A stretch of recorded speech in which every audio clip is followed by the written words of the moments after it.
Bueno chicos, empezamos con la clase de hoy día.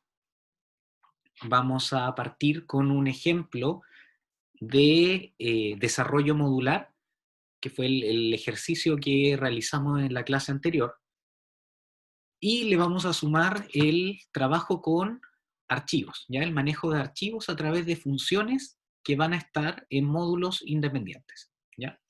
Empezamos a mezclar un poco todos los contenidos que hemos ido revisando. Bueno, para recapitular un poquito, cuando uno trabajaba desarrollando modularmente, o sea, módulo por módulo, lo que hacía era separar el problema, ¿ya? Mejor dicho, el programa en diferentes módulos o en diferentes partes. Partes que van a tener que cumplir con la característica de tener un objetivo en común, ¿ya? Y también tenemos que considerar que hay una parte fundamental o la parte principal que va a ser nuestro archivo main.cpp. ¿Ya? No es necesario, no es obligación que se llame main, se acostumbra a llamarlo como main, ¿sí? Para marcar que es el archivo principal.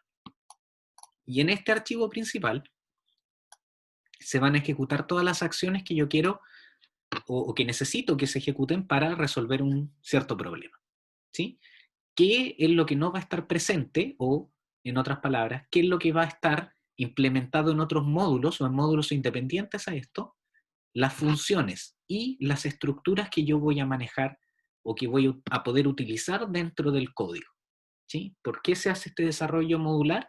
Una de las características era de poder reutilizar el código en programas futuros, ¿sí? Si yo implemento estructuras y funciones, la idea es que yo los pueda reutilizar más adelante. Por eso siempre, como ya hemos dicho, el código tiene que ser lo más general posible, ¿ya? Aplicable a la mayor cantidad de situaciones posibles, no un código específico que no voy a poder darle un uso posterior. Entonces, volviendo, tengo mi archivo principal, donde se va a ejecutar todo, y empiezo a revisar los módulos. Generalmente se crea un archivo que va a contener las estructuras que se puedan utilizar o que se quieren agregar a este programa, ¿sí? Ahora mi programa, que es el main.cpp, pasa a ser parte de un proyecto porque tiene más archivos, ¿ya? Y va a tener la posibilidad de utilizar las estructuras que se contengan en esos archivos, ¿ya? Como ahora voy a trabajar solamente con una librería, voy a crear un archivo de estructuras que va a ser, que va a estar que va a ser relacionado con esa librería. En este caso estoy trabajando con una librería de funciones de clientes, entonces tengo este archivo de estructura eh, que va a contener todas las estructuras relativas a los clientes, ¿ya? Recuerden que pueden ser incluso anidadas, donde si tenía un campo de dirección podía darle más detalle como calle y número, etc. Así que pueden estar todas las estructuras que yo necesito acá, y también se puede implementar la herencia de estructuras, que fue otra de las cosas que revisamos, ¿ya? Entonces en un archivo solamente las estructuras que voy a utilizar. Luego venía la librería propiamente tal, que es esta funciones cliente. Una librería, recuerden que necesita de dos archivos para funcionar, ¿sí? El primero es el archivo de cabecera, ¿sí? Donde van a estar los prototipos, que es el archivo .h. ¿Ya? En el archivo .h van todos los prototipos de las funciones que se implementan en esta librería. Y la otra parte de una librería es el archivo .cpp, que va a contener las implementaciones de todas las funciones definidas en el archivo de cabecera, que es el .h. Si se fijan, acá tenemos una sola función que era imprimir los datos del cliente. ¿Ya? Estamos trabajando con un ejemplo bastante sencillo. En el .h está el prototipo de esa función, y en el .cpp, en este archivo, está la implementación. ¿Qué reglas tenía que seguir yo con esto? Lo primero es que el archivo .h, el de cabecera, va a necesitar incluir el archivo de estructuras de esta librería. ¿sí? O de el archivo que tenga estructuras que sirvan dentro de esta librería. Si se fijan, este prototipo tiene como parámetro cliente, y cliente sabemos que es la estructura que está almacenada acá, por lo tanto sí o sí necesito de este archivo para que esto funcione. Entonces, en el punto H voy a agregar todos los archivos de cabecera que contengan las estructuras necesarias dentro de estas funciones, ¿sí? O que las estructuras que estas funciones necesitan para realizar su trabajo. Y en el punto CPP, siempre, idealmente como primera línea de código, incluir el punto H de su misma librería, ¿sí? O sea, su otra mitad. ¿Ya? Incluirla siempre al principio, ¿ya? Para evitar posibles errores de compilación. ¿Ya? Entonces, aquí si se fijan, incluyo inmediatamente funciones cliente.h, que es la otra parte de esta librería. Y luego debo tener cuidado de incluir las librerías que necesiten estas funciones. ¿Ya? Esta función que se llama imprimir datos clientes, si se fijan dentro, hace un llamado a la función printf, que nosotros sabemos que esta es la librería estándar de entrada y salida. Por lo tanto, tengo que agregar sí o sí la librería estándar de entrada y salida para que esto no me entregue ningún error de compilación. ¿Ya?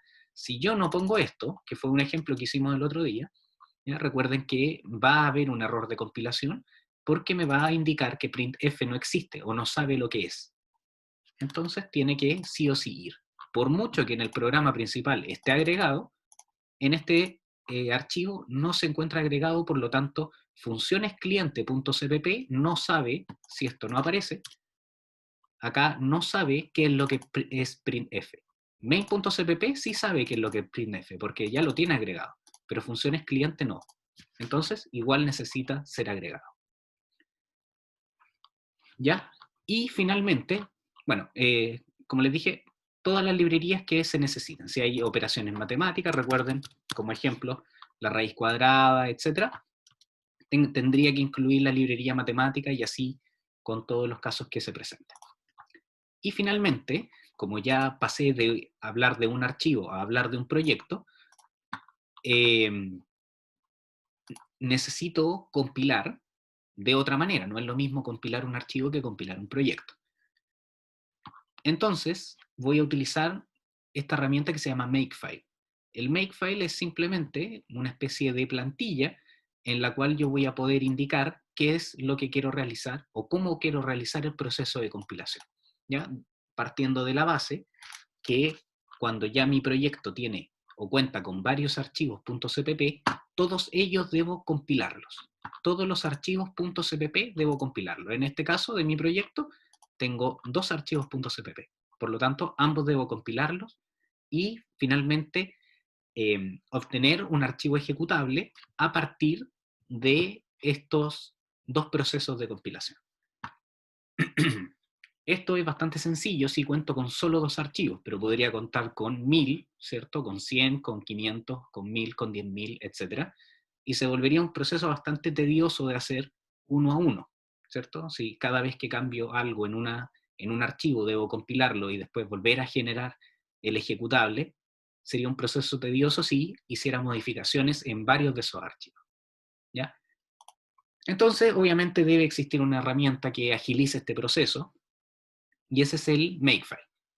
Entonces en el Makefile yo especifico, ¿sí?, todos los archivos .cpp que se encuentran dentro de mi proyecto y los compilo. Recuerden que G++ era en líneas de comando la selección del compilador. Estoy diciendo que voy a utilizar el compilador de C++.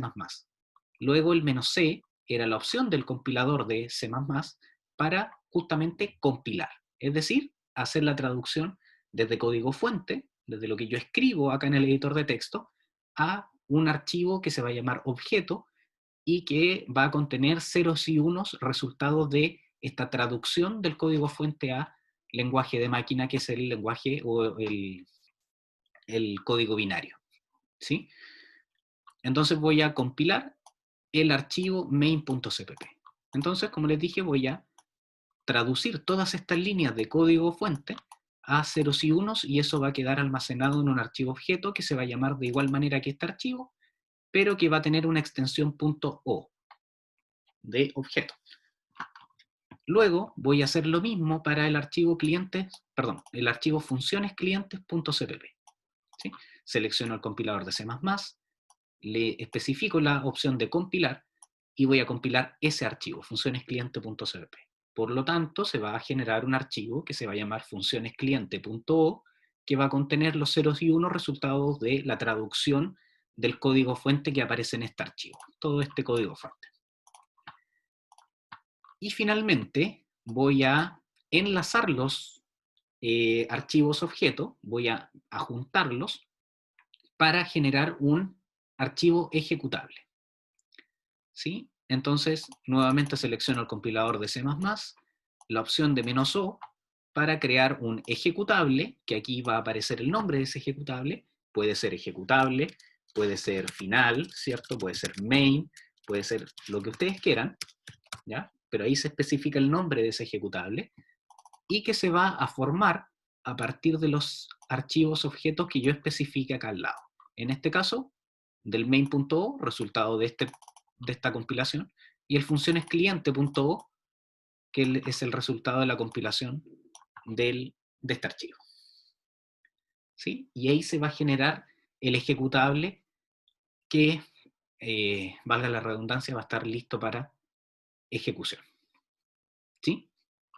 Ahora, lo único que nos faltaba de momento agregar a este ejemplo era una función que pudiera acceder a un archivo, ¿ya? Similar al ejemplo que vimos la semana pasada, que Patricio, ¿cierto? Si no mal recuerdo, había mencionado que quería ver algo de ese estilo, ¿ya? Lo mismo lo podemos implementar acá. Entonces, cuando yo quiero agregar una nueva función y que va a ser relativa a los clientes, ¿sí? Voy directamente a la librería, voy a agrandar un poquito acá, y lo primero es escribir el prototipo en el archivo de cabecera, en el .h.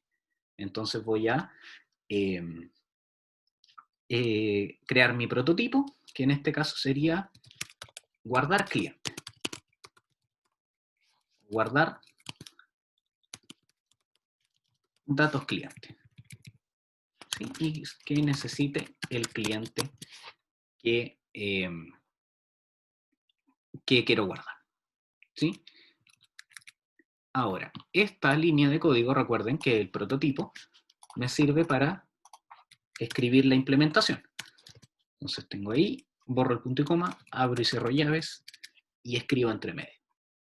¿Qué es lo que debería realizar guardar clientes? Guardar el cliente que me están pasando como parámetro en un archivo. ¿Cómo manejaba un archivo? ¿Ya? Aquí les pido a Javier, Luis, Nicolás, Patricio, si me pueden ir ayudando, les voy a activar a todos los micrófonos, ¿ya? Para que vayamos conversando. La idea es que entre todos lo vayamos resolviendo, ¿ya? Así que si me pueden ir ayudando, ¿qué es lo que faltaría o qué paso viene ahora?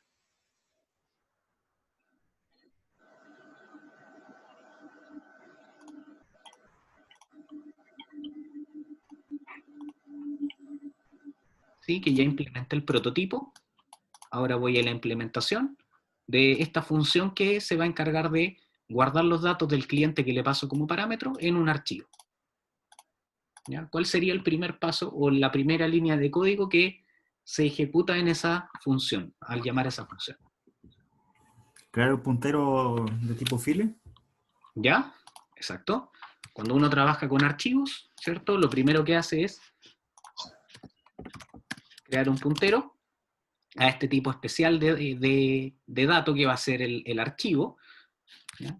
Y le doy un nombre a ese puntero. ¿Sí? Luego, ¿qué necesito hacer? ¿Puedo cerrar inmediatamente o puedo hacer otra cosa? ¿Sí? ¿Cuál es la otra forma? ¿O qué es lo que necesito hacer con ese puntero? ¿Qué va a almacenar ese puntero?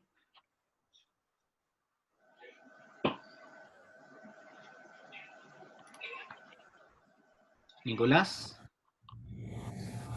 Patricio, Luis.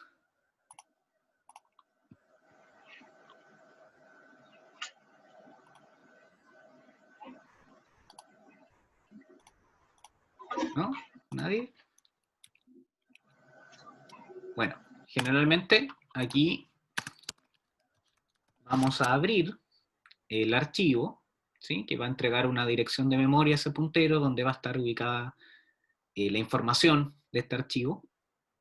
Y con ayuda de la función fopen voy a establecer una ruta, ¿cierto? En este caso voy a crear un archivo que se llame clientes.txt y le voy a dar permiso de escritura, ¿sí? O el modo de apertura va a ser con permisos de escritura.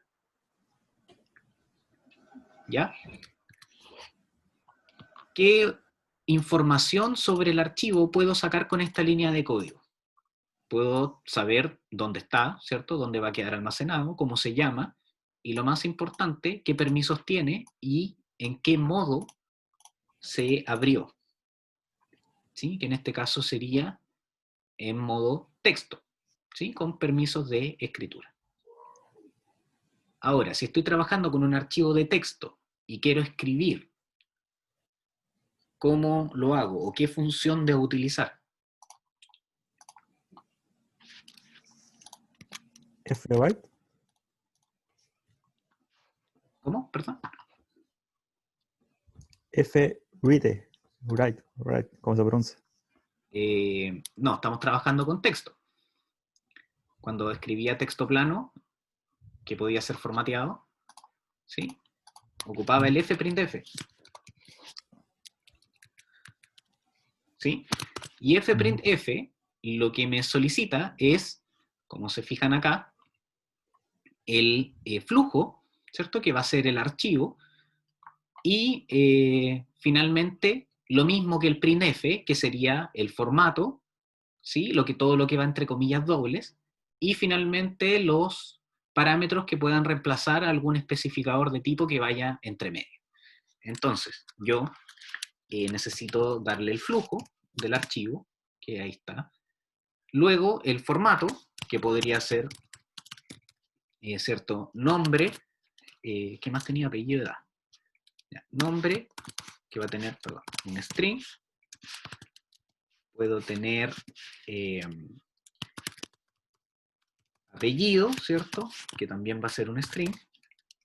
Y puedo tener edad, que va a ser un número entero. ¿Sí? \h. Y luego, como aparecieron los especificadores de tipo, los porcentaje algo, necesito, ¿cierto?, reemplazar por qué variables van a aparecer donde estén especificados los porcentajes algo. En este caso, a.apellido, perdón, a.nombre, a.apellido y a.edad. Y luego de trabajar con un archivo que ya realizo todo lo que quiero realizar, ¿qué es lo que se aconseja hacer?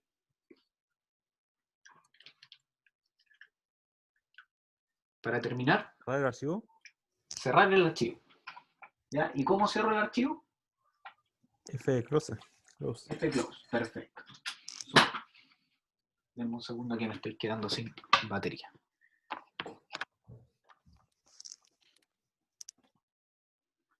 Perfecto, con fclose. Y simplemente le doy el nombre del flujo. ¿Ya? Mi función es de tipo void, por lo tanto no retorna nada. ¿Sí? Así que puedo, aquí, como les digo, no retornar nada y terminar la ejecución. Voy a guardar. Y voy a implementarla o hacer el llamado, ¿cierto? Acá, que es guardar datos cliente. De A. Y guardo. ¿Ya? Ahora debería compilar, ¿sí? A través del makefile. Para los que usan Linux, ¿cierto? Recuerden que pueden ir a la terminal, se dirigen a la ruta donde aparece esto, que en mi caso es el escritorio, y luego ejemplo edd. Si listo el contenido, ahí aparece. Y simplemente tecleo make, y esto se compila. ¿Ya? Puedo ejecutar ahí, se imprime por pantalla eso, y debería haber aparecido en el directorio, ¿cierto? Un archivo que se llama clientes.txt, que si abro, ¿cierto? Con esto, con el editor de texto, puedo ver que se guardó el cliente con el que yo estaba trabajando. ¿Ya? Ahora, ¿cierto? Que ya creamos otra función y la agregamos acá. Obviamente la función puede estar implementada de diversas maneras, que fue justamente el ejercicio que revisamos la semana anterior.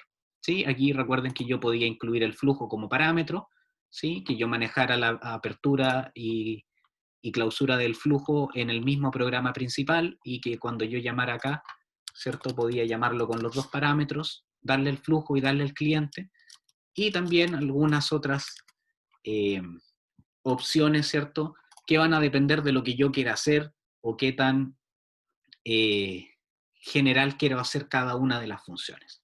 ¿Ya? Pero este sería un ejemplo de trabajo con archivos en un esquema de desarrollo modular. ¿Ya?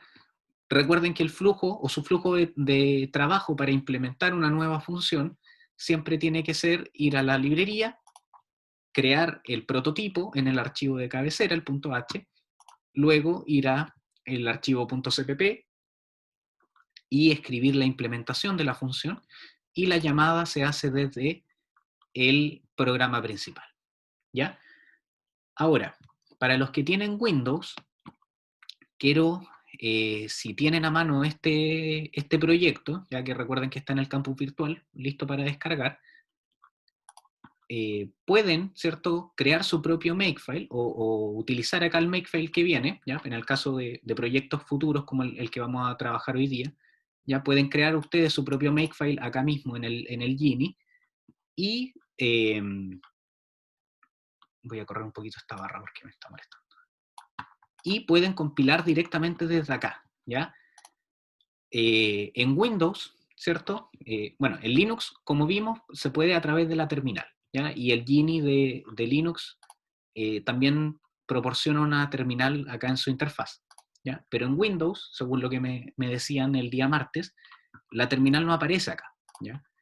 Entonces les voy a pedir que prueben la siguiente forma para compilar este proyecto, ¿ya? Que fue la que yo encontré y que es bastante sencilla.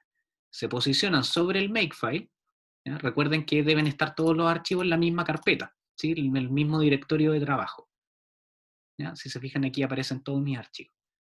Me voy al Makefile. Ojo, antes, no porque estén todos abiertos acá significa que están en la misma carpeta, así que fíjense aquí en su árbol, ¿cierto?, de archivos. Bueno, entonces me posiciono sobre el Makefile y compilo, ¿ya? Y si se fijan en el compilador, va a aparecer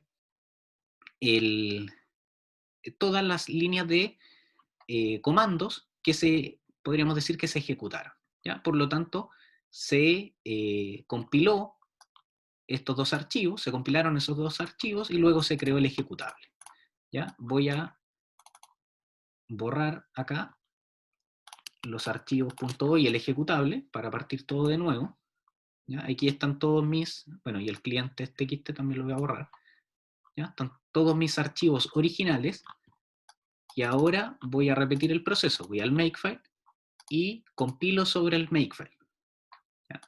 Y ahora en mi carpeta, fíjense que aparece el main.o y el funciones cliente.o, ¿sí? Y me aparece mi archivo ejecutable. Yo ese archivo ejecutable lo abro, y si se fijan, aparece la impresión por pantalla y se debe haber generado, ¿cierto? Parece que lo borré, ¿no? El txt, ¿ya? Ya, ahí. No, parece que no lo incluyó el txt, ¿ya? Pero comprueben esa forma de hacerlo, ¿ya? Para ver si pueden compilar un proyecto a través de este proceso, ¿ya?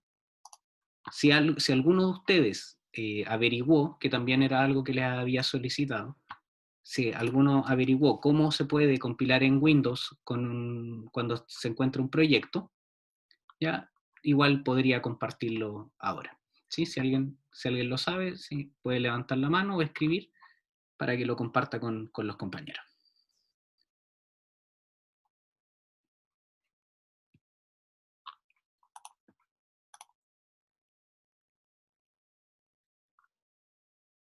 Nicolás, en el Makefile, bueno, por lo menos este que está de ejemplo, no incluí esa dependencia porque simplemente me quedé con estas dos para dar el ejemplo. El list lo incluí para dar el ejemplo de una nueva dependencia, pero no es obligación que aparezcan, ¿ya? No es obligación que aparezcan ni el list, ni el clean, ni nada, ¿ya? Yo puedo simplemente, si quiero, tener sola la dependencia principal, ¿sí? Así como puedo tener varias dependencias. No es obligación que sí o sí esté.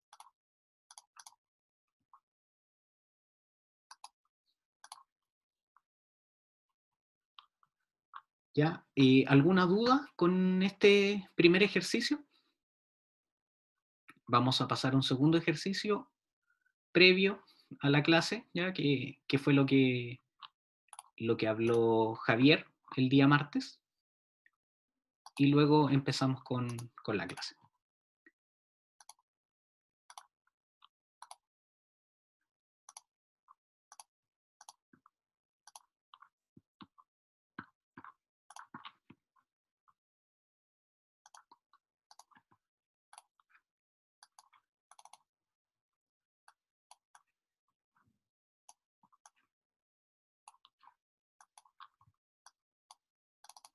Ya. Javier, te voy a pedir si puedes recordarle a tus compañeros mientras yo hago la estructura del programa y guardo el archivo, cuál era el problema que habías planteado el día martes, ya que conversamos que yo iba a traer el ejemplo hoy día. ¿Sí? Y te reactivo el micrófono para que les puedas contar mientras yo termino esto.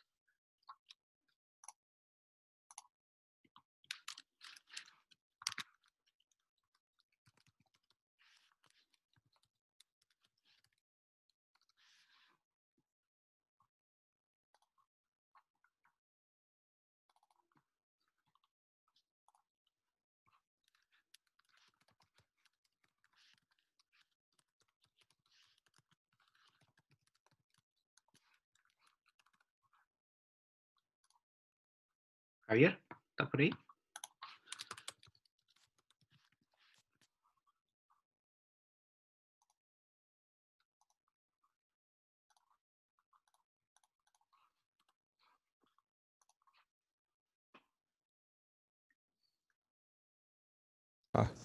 ¿Se escucha? ¿Se escucha? Sí, sí, ahí sí.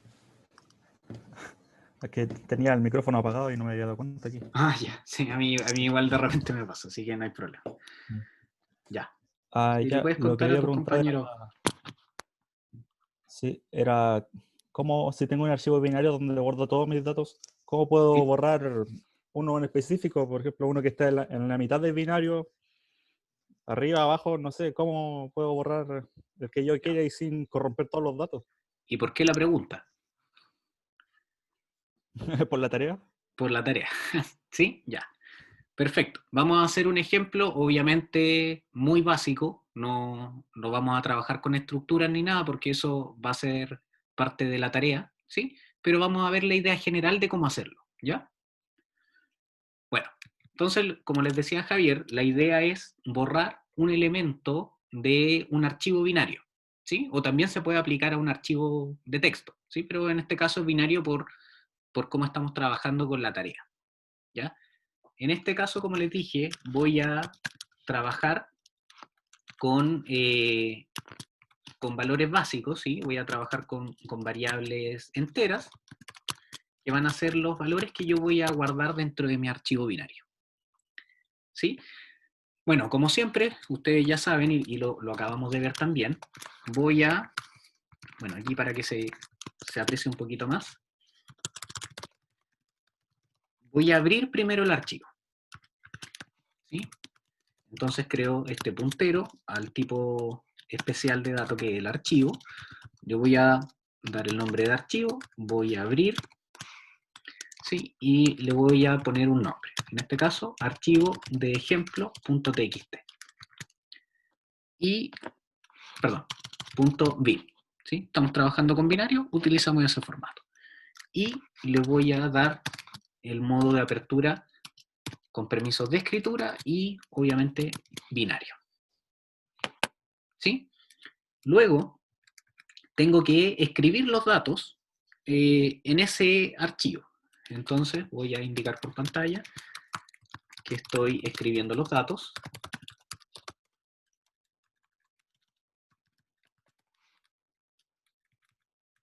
Y voy a escribir cada una de las variables de tipo entero que tengo acá arriba. Entonces voy a escribir fwrite para el archivo binario, lo que aparezca en A, que era la variable de tipo entero que está arriba, que el peso de lo que quiero escribir es el peso de un dato tipo entero, que voy a escribir un elemento y que voy a escribir en ese flujo, que es archivo. ¿Sí? Lo mismo voy a hacer tanto para B como para C. Recuerden que el cursor del archivo se va a ir moviendo. ¿Ya? Y finalmente voy a cerrar el flujo del archivo. Ya. Hasta ahí debería ir todo bien. ¿Sí? Voy a compilar. ¿Sí? Flujo básico de trabajo con archivo. Voy a compilar. Voy a construir. Perdón, voy a ejecutar. ¿Ya? Abriendo archivo, escribiendo datos. Y apareció acá el archivo de ejemplo binario. ¿Ya? Lo voy a abrir.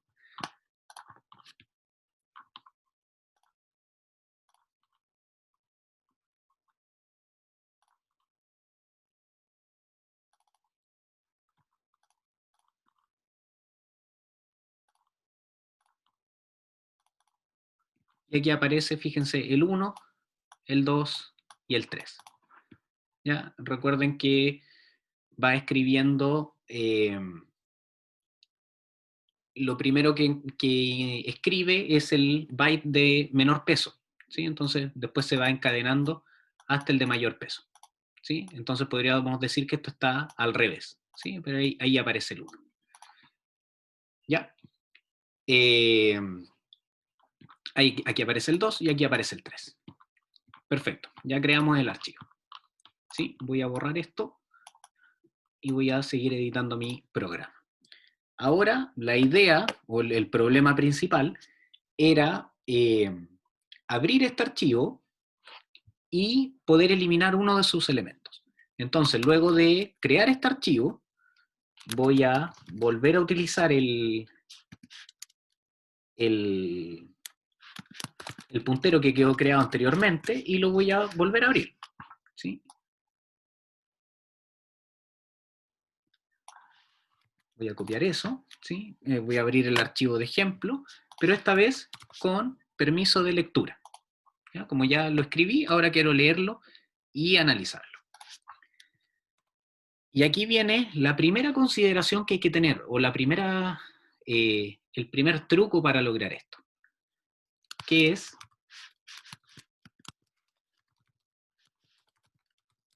crear un archivo temporal, donde yo voy a almacenar la información que efectivamente me sirve, ¿sí? Que podríamos considerar que es toda la información que no es lo que yo quiero borrar, ¿sí? Yo voy a querer borrar un cierto elemento o un elemento de este archivo que tenga tal valor. Por lo tanto, todo lo que no cumpla con esa característica lo voy a almacenar en mi archivo temporal, ¿sí? Como cuando utilizaba variables temporales para hacer ordenamiento de arreglos, etc. En la misma lógica. Entonces voy a abrir un archivo temporal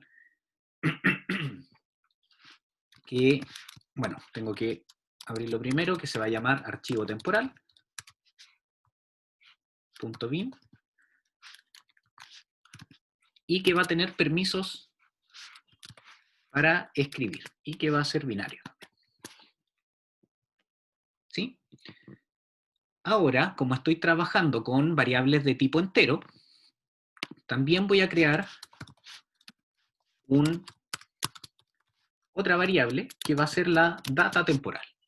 Voy a poner el nombre entero, data temporal. Donde voy a guardar lo que yo lea o almacene cuando vaya recorriendo el archivo que tiene toda la información y en donde yo estoy buscando ese elemento para eliminar. ¿Ya? Una vez que tengo esto, ¿qué es lo que me faltaría por hacer? Javier, si puedes ayudarme. ¿Alguna idea? Luis, Nicolás, Patricio, también. Ah, ¿cómo? Ya que tengo el archivo temporal, que fue el primer truco, ¿cierto?, para lograr esto, también abierto acá, y tengo una variable donde voy a almacenar la data temporal, que es lo que voy a ir leyendo del archivo. ¿Qué es lo que me queda por hacer? Ir leyendo los datos del archivo original y ¿Ya? compararlos con el que yo quiero borrar y escribir todo menos eso. Perfecto. ¿Ya? Como no sé cuánto, o generalmente no voy a saber cuánta información, cuántos elementos hay en el archivo, voy a ocupar un while. ¿Sí?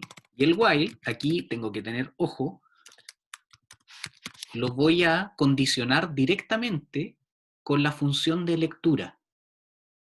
¿Ya? Porque el FOF me va a generar una lectura adicional.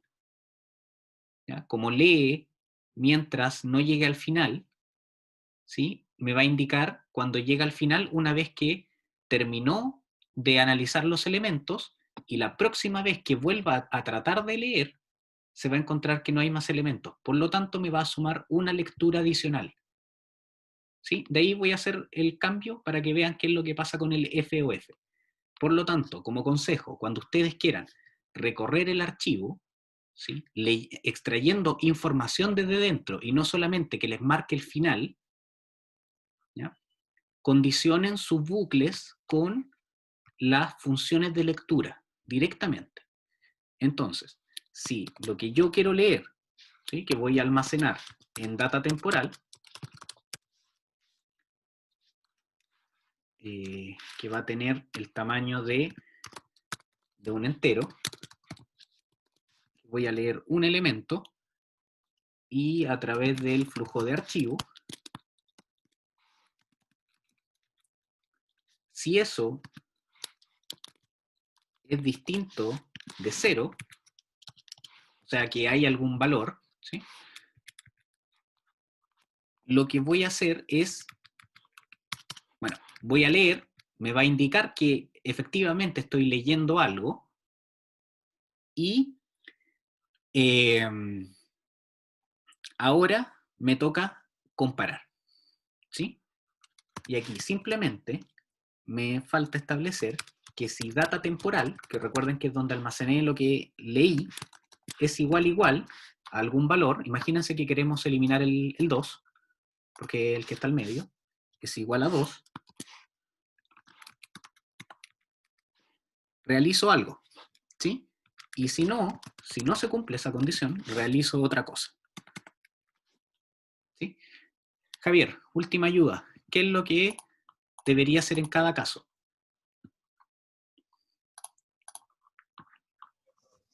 O Luis, Nicolás, Patricio, alguien que me indique. ¿Qué creen que hay que hacer en cada caso?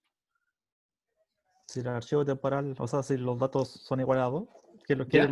¿eso es lo que quiere eliminar o no? Sí, quiero eliminar el 2. De estos 3 elementos, quiero eliminar el que sea el 2.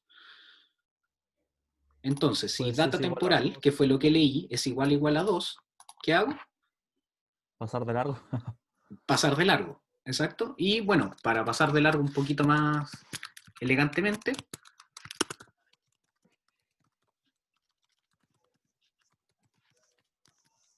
¿cierto?, entrego un mensaje que el elemento se eliminó. Pero en estricto rigor estoy pasando de largo, no estoy haciendo nada. ¿Cierto? Y cuando no se cumple con eso, cuando el elemento que estoy leyendo no es 2, por lo tanto no quiero eliminarlo, ¿qué es lo que hago? Copiar el archivo temporal. Perfecto. Escribo, ¿cierto?, lo que aparece en data temporal bueno, que va a tener el tamaño de un entero, que voy a escribir un elemento, lo escribo ¿dónde? En el archivo temporal. ¿Sí? Entonces, leo hasta que no haya más elementos. Si es que el elemento que leo es el que quiero borrar, aviso por pantalla y paso de largo. Pero si no es, lo voy escribiendo en este archivo temporal. Bueno, ahora, ¿cierto? Cuando ya termino, fíjense que aquí ya salí del bucle, porque leí todos los elementos y los fui comparando, ¿cierto? O filtrando. Ahora que ya terminé de utilizar los archivos, simplemente me queda cerrar los flujos.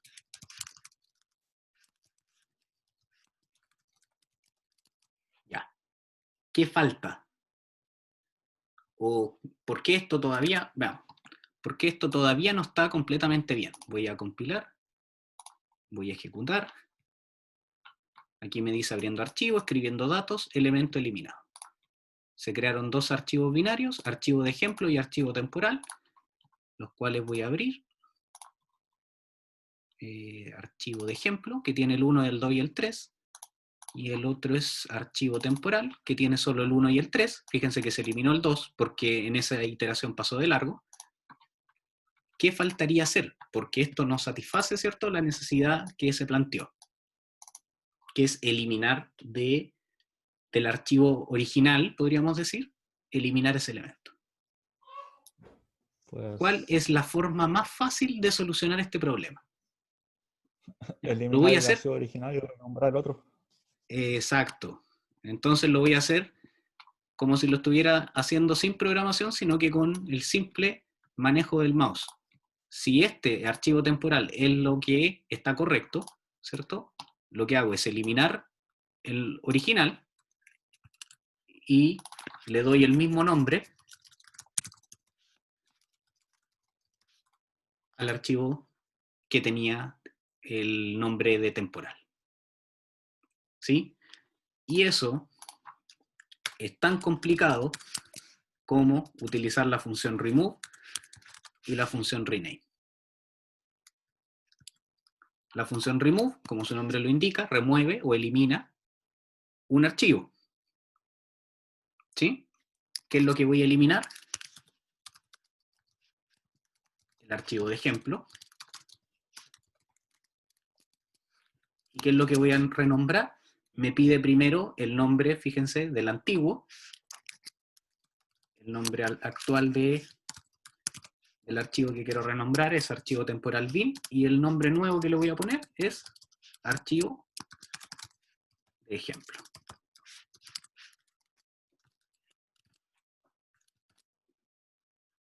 ¿Sí? Y bueno, el retorno 0. Ahora voy a compilar, voy a revisar la carpeta,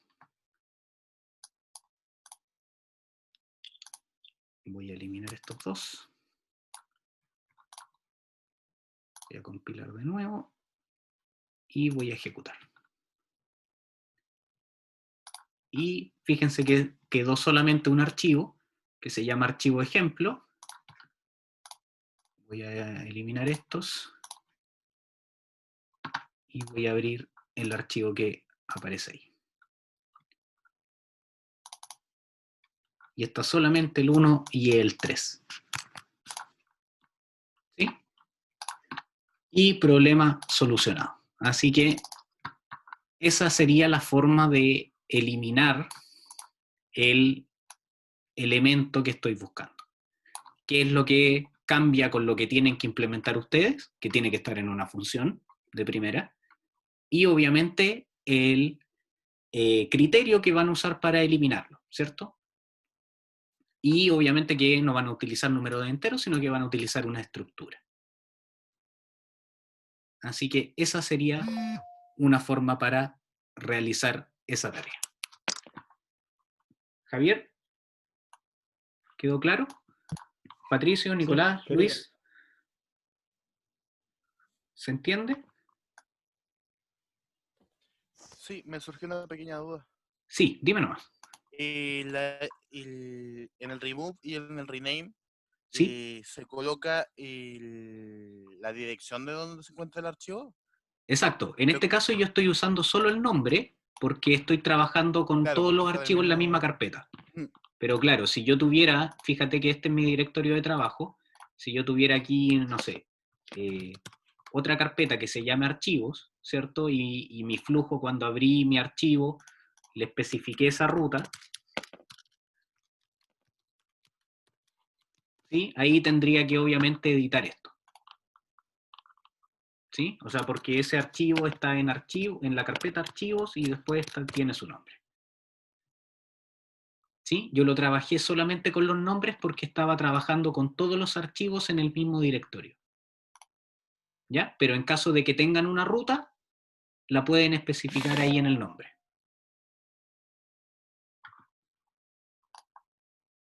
¿Sí, Patricio? Sí, sí, clarísimo. Ah, ya. Perfecto. Eso. Si alguien más tiene alguna duda, me dice. Yo sé que Javier, como fue el que planteó el problema, quizás está un poquito más claro, pero si alguien se enredó un poco o algo no le quedó claro, me avisa. ¿Ya? Bueno, este código se los voy a compartir en el campus virtual. Ahí ustedes lo pueden utilizar y modificar, ¿cierto? Para que se cumplan los objetivos de la tarea. ¿Ya?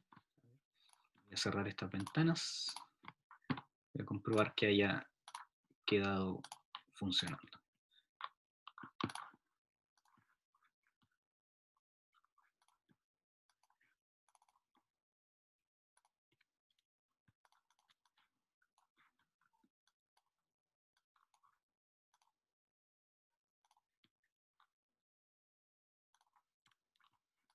Ya, sí, ahí quedó el archivo. Una vez que termine la clase, se los voy a subir para que lo puedan revisar con más detención.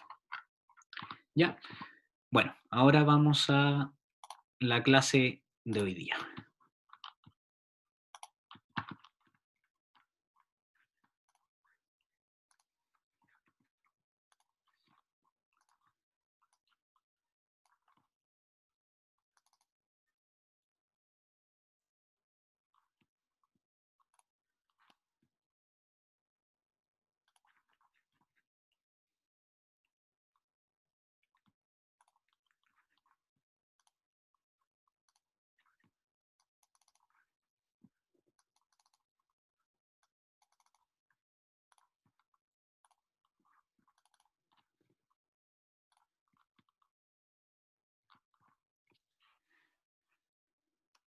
Ya, vamos a comenzar a revisar los tipos de datos abstractos. En este caso, vamos a partir por el más básico, ¿sí? O por, quizás no el más básico, pero el más general, el más principal de todos los TDA que vamos a revisar, que sería el TDA de lista, o el tipo de dato abstracto lista.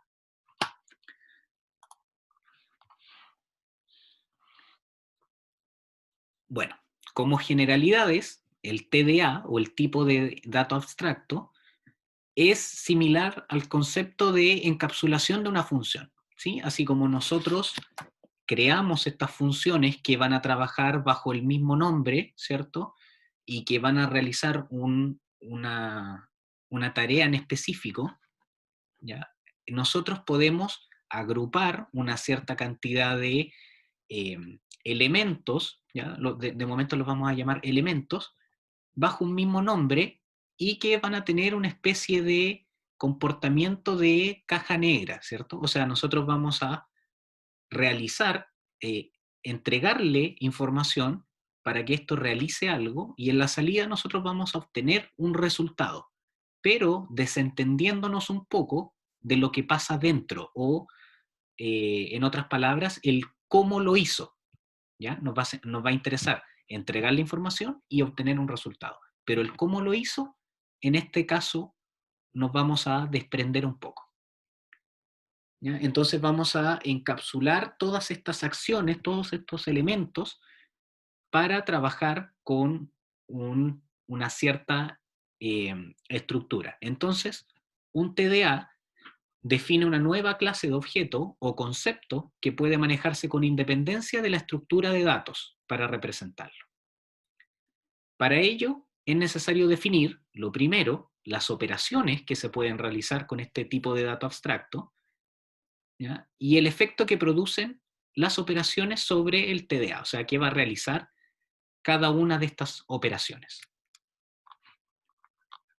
Entonces, un TDA es una generalización de los tipos de datos primitivos de un lenguaje de programación. Se encapsula la definición del tipo y todas las operaciones con este tipo. ¿Ya? Nosotros, cuando revisamos el concepto de estructura de datos, llegamos a esta definición de que estábamos creando nuevos tipos de datos.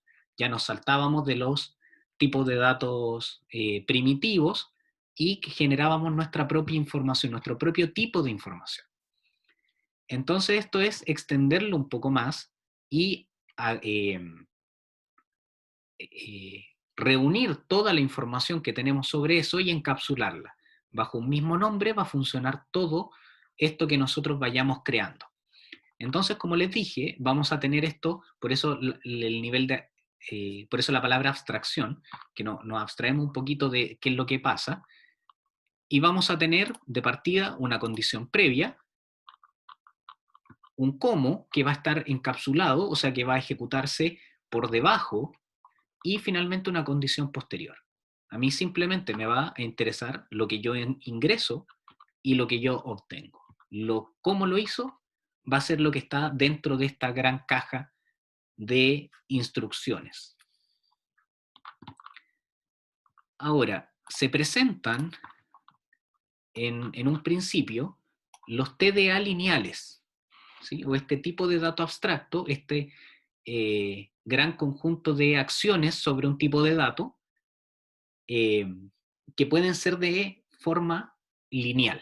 Y el primer ejemplo son las listas, el famoso TDA de lista. ¿Qué son estos TDA de lista? ¿O para qué sirven? Los TDA de lista son una secuencia de 0 o más elementos de un tipo de dato determinado. ¿Sí? Fíjense, secuencia de 0 o más elementos de un tipo de dato determinado. ¿Les parece conocida esa definición? Yo creo que varios están pensando en lo mismo, ¿cierto? En los arreglos, ¿sí? Un concepto muy similar a lo que va a ser la lista, pero no tan poderoso como la lista, ¿sí? O sea, tiene prácticamente la misma definición, pero hay varias características de la lista que hacen, ¿cierto?, preferible su uso.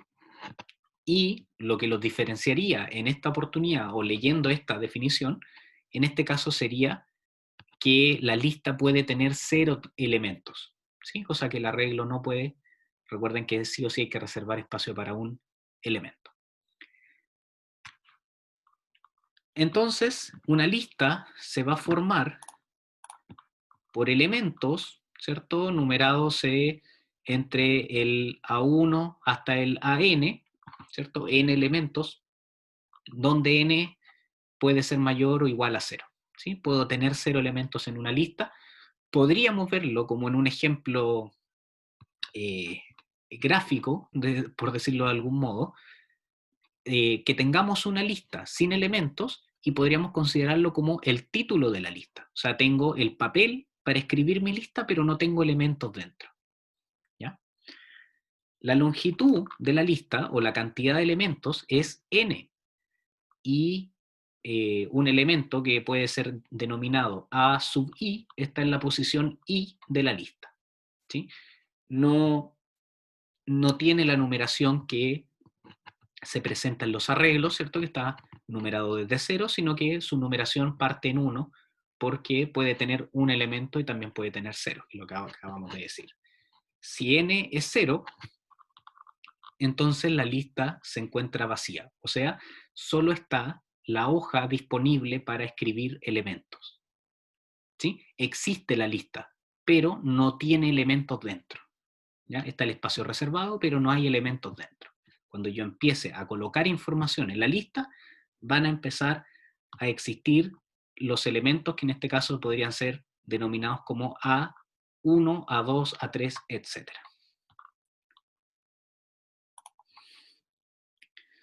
Bueno, conversábamos también en un principio que los TDA se deben, o lo primero que hay que hacer es definir las operaciones que va a realizar. ¿Sí? Dijimos que el TDA era una forma de encapsular información y esa información va a ser un tipo de dato y qué es lo que yo puedo hacer con ese tipo de dato. ¿Sí? Desentendiéndome desde la programación, ¿sí? O sea, desde mi programa principal, ¿cómo lo va a hacer? Lo mismo que pasa con una función. Cuando yo llamo a la función printf, yo no tengo conocimiento, a menos obviamente de que me haya metido en el código, etcétera, pero un caso muy específico, ¿sí? No tengo conocimiento de cómo realmente funciona por debajo, ¿sí? ¿Qué es lo que hay detrás del printf? A mí lo que me interesa es que imprima por pantalla. Obviamente debo seguir un par de reglas, ¿cierto? Que es cómo ingreso la información, etcétera, ¿sí? Pero ahí se aplica el concepto que les presenté, que es lo que me interesa es darle información, en este caso le doy la cadena que quiero imprimir y obtener un resultado, que es ver esa cadena impresa en mi pantalla. ¿Sí? ¿Cómo lo hizo? La verdad no me interesa mucho, ¿sí? Porque ya está implementado, ¿cierto?, en una cierta función. Bueno, con el TDA vamos a extender esto un poquito y aparte de todas estas funciones, vamos a agregar un tipo de dato, ¿sí?, que va a corresponder principalmente a un tipo de dato que yo haya creado, ¿sí? O que pueda funcionar sobre un tipo de dato que yo haya creado, ¿sí? Ahora, esto tiene que ser lo más general posible. Fíjense, de partida, ya vamos a analizarlo en profundidad y lo vamos a implementar en las clases que vienen. Vamos a dedicarle 3 clases al TDA de lista. ¿Ya? Entonces vamos a tener la clase de hoy día y las 2 de la próxima semana para implementar cada una de las funciones y después van a ver que las vamos a tener que reimplementar por un cambio que vamos a realizar en el camino. ¿Ya? Pero fíjense que aquí no aparece un tipo de dato definido, ¿sí? Esto es un tipo de dato que va a estar definido por una macro. Por lo tanto, yo puedo cambiar el tipo de dato, ¿sí? De cliente puedo pasar a estudiante, puedo pasar a familia, por decir algo, hermanos, ¿cierto? Eh, espectadores, etcétera, o cualquier tipo de dato que yo pueda crear. Y este TDA, este conjunto de funciones, va a tener que funcionar, valga la redundancia, de igual manera. ¿Sí? Entonces, lo primero, partir con las operaciones que yo quiero hacer con el TDA, con esta lista. Y esas operaciones, a modo general, ¿cierto? Obviamente se pueden incluir más, pero el general de un TDA debería ser por lo menos estas operaciones, son las siguientes. Lo primero es una función que me devuelva el final de la lista, ¿cierto? O que me indique dónde se encuentra el fin de la lista. ¿Ya? No vamos a profundizar de momento en los tipos, ¿cierto? Y los parámetros, sino que simplemente en las operaciones que se realizan. Entonces necesito una función que me devuelva la posición final de una lista. Luego necesito una operación que me indique si es que la lista que yo estoy ingresando está vacía o no. Recuerden que las listas pueden tener 0 elementos. ¿Sí? Luego, obviamente, debo tener una función que inserte elementos a la lista. ¿Sí? También debo tener una función que localice elementos o que me indique dónde está un cierto elemento en la lista, una función que anule la lista o que la elimine o que la vacíe por completo. Y de momento vamos a revisar solo eso, ¿ya? Eso sería lo principal para poder trabajar con estos elementos que van a conformar una lista, ¿ya? Una lista va a ser este conjunto de elementos listados uno tras otro, ¿ya? Tal cual nosotros manejamos el concepto de lista, en el que un elemento va después de otro, va a funcionar acá. Y estas son las operaciones que yo puedo hacer con la lista en general o con ciertos elementos de la lista. Puedo saber dónde está el principio, el final, si está vacía, si puedo insertar, puedo encontrar un elemento y puedo anular un elemento. ¿Ya? Y la estructura que yo voy a utilizar para implementar de momento o de partida, en lo más general, esta TDA de lista va a ser la siguiente. Bueno, parto con un condicional de definición, ¿ya? Que lo que me quiere decir acá es que si no está definido, lista struct h va a definirlo y va a definir todo lo que aparece antes del fin del condicional, ¿ya? Si lista struct h no está definido, lo define y aparte define todo lo que está acá, ¿sí? ¿Para qué se ocupa esto? ¿Ya? No es necesario que aparezca, no es obligación, no es que si no lo pongo va a haber un error, pero ¿por qué es preferible añadirlo? Para evitar redefiniciones, ¿sí? O volver a definir un elemento, que lo que me provocaría es un error de compilación, ¿ya? Entonces esto, si es que no está definido, si no lo encuentra definido en ninguna otra parte, lo define, ¿cierto? Y después termina de cerrar acá el condicional.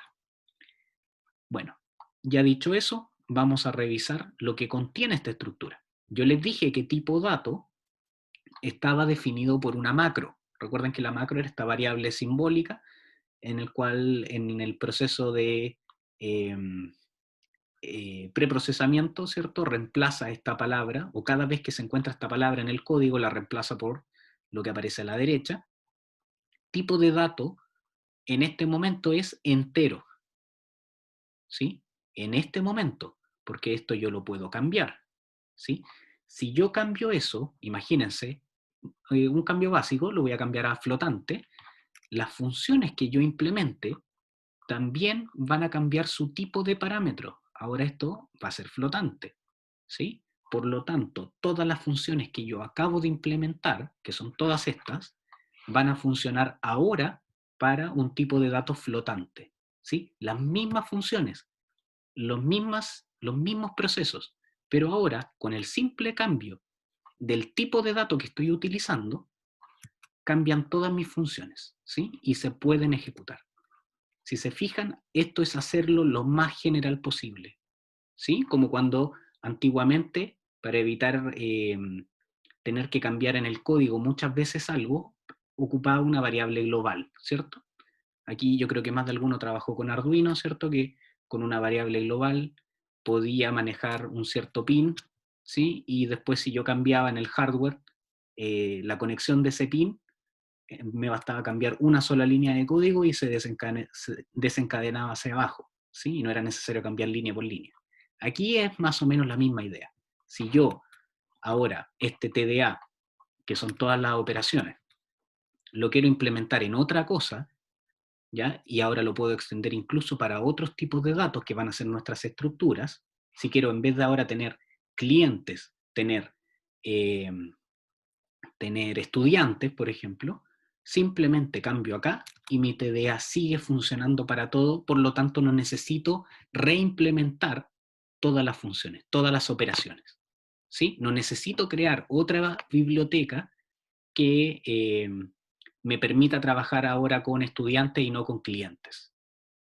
¿Se entiende? Entonces, esa es la gracia del TDA, encapsular estas funciones y modificarlo según solamente el tipo de dato que voy a utilizar, ¿sí? Y la estructura, obviamente, de lo que voy a utilizar, que es lo que viene ahora.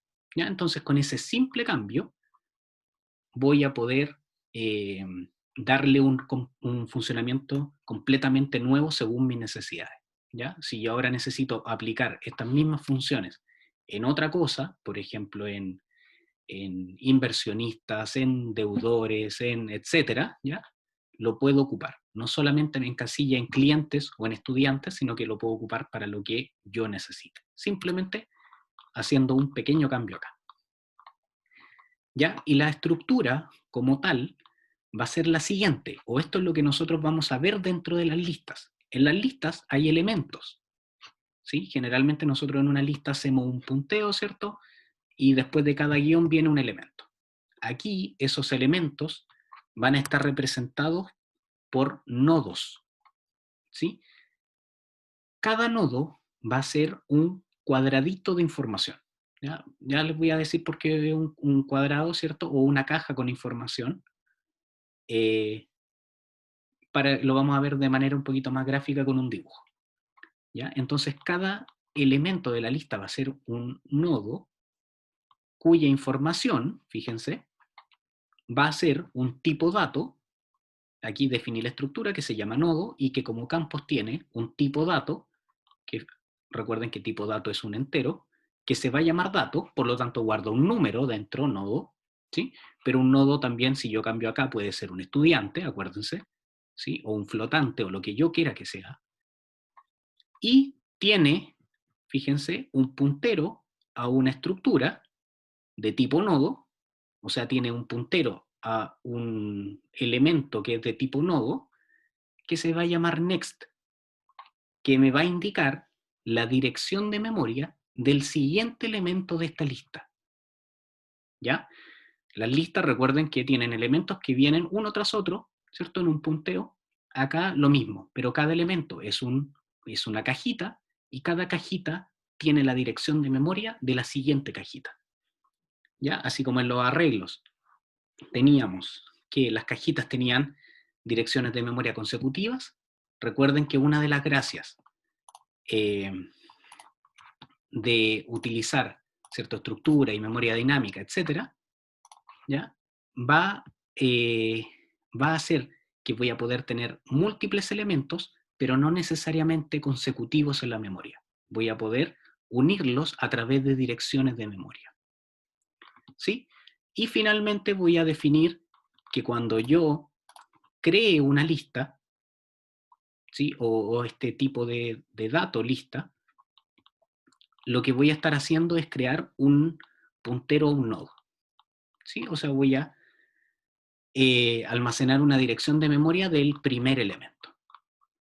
¿Sí? Ahora vamos a pasar al dibujo. Leí el comentario de Javier. Me imagino que escucharlo solamente puede enredar un poco. Espero ahora que con el dibujo quede un poco más claro. ¿Ya? Denme un segundo para anotar un par de datos y les comparto la pantalla inmediatamente.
Ya, entonces teníamos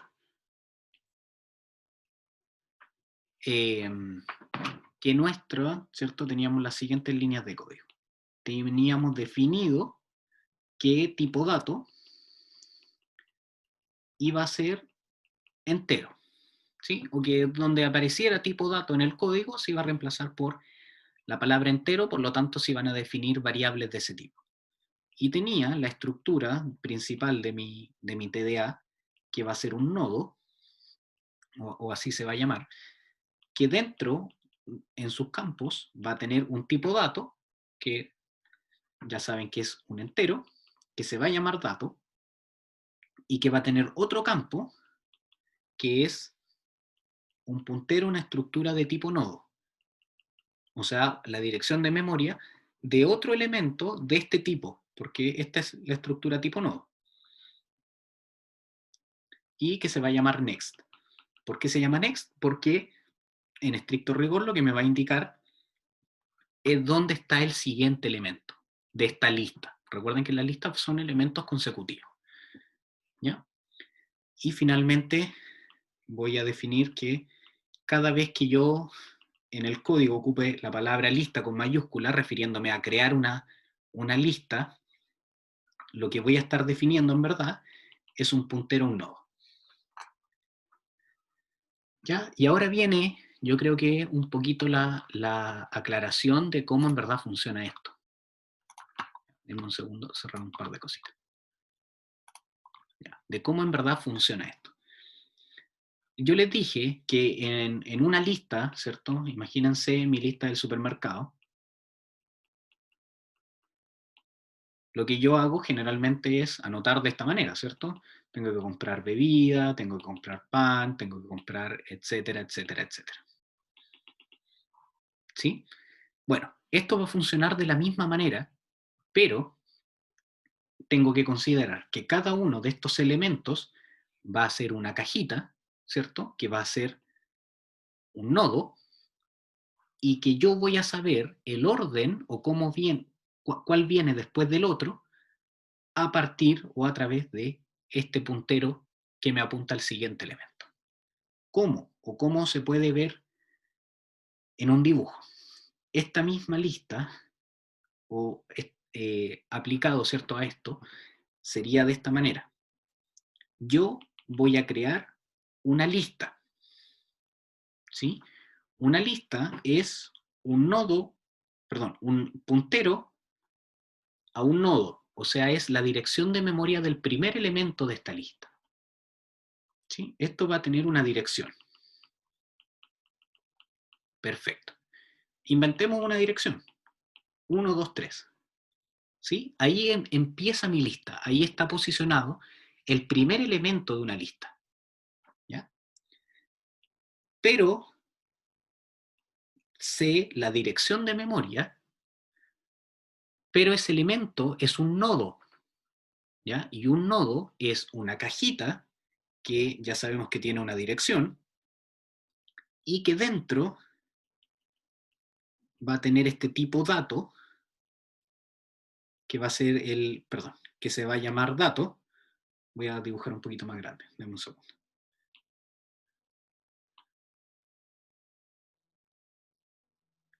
Entonces tengo la cajita con la dirección de memoria y con los campos dentro de este nodo, porque eso es lo que es un nodo. Entonces va a tener dentro un tipo dato que se va a llamar dato, o sea, un entero que se va a llamar dato, y un puntero al siguiente elemento.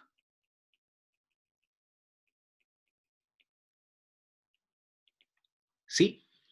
Entonces, ahora, esto va a almacenar, como es un puntero, va a almacenar la dirección de memoria donde está ubicado el siguiente nodo de esta lista. ¿Sí? Relacionándolo con el ejemplo del supermercado, este sería el nodo, ¿cierto?, de la bebida. ¿Ya? Ahora tengo que, como aquí tengo la dirección de memoria, sé que es, no sé, 897, ¿sí? Sé que en esa dirección de memoria se encuentra el pan, ¿sí? Que es otra caja que tiene esta dirección 897, que representa, ¿cierto?, al pan en el ejemplo anterior, y que también tiene un tipo dato, que se llama dato, y un puntero a la estructura de tipo nodo, que me va a indicar dónde está el siguiente elemento. ¿Sí? El siguiente elemento en el ejemplo de arriba, vamos a poner uno más, queso, y no vamos a tener nada más en la lista. ¿Ya? Entonces, aquí yo tengo otra dirección de memoria, que puede ser 581, ¿sí? Por lo tanto, sé que en la dirección 581 va a haber, ¿cierto?, que representa el queso en la lista, va a haber una cajita con esta información dentro.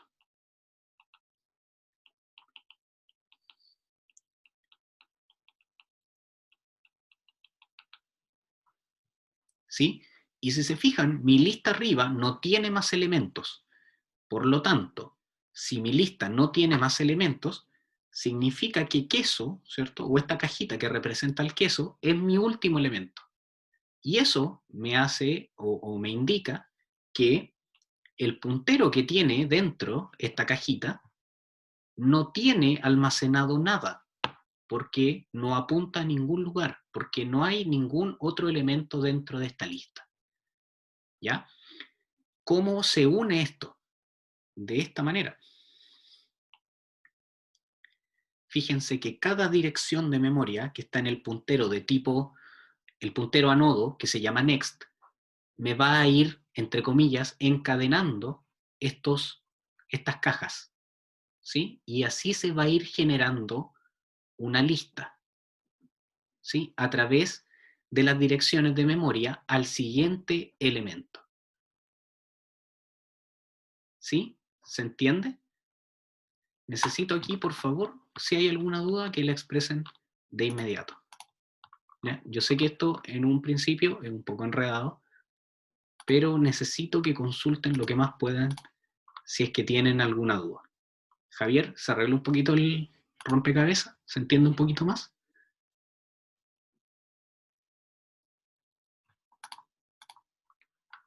Ya. Entonces, en palabras sencillas, lo que estamos haciendo es crear una lista de elementos en la cual cada elemento va a ser una de estas cajas que va a tener información de cualquier tipo y, aparte, el puntero al siguiente elemento, ¿cierto? O la dirección o la ubicación del siguiente elemento de la lista. Si es que la lista no tiene más elementos, obviamente me indica que el puntero va a estar apuntando hacia ningún lado, ¿cierto?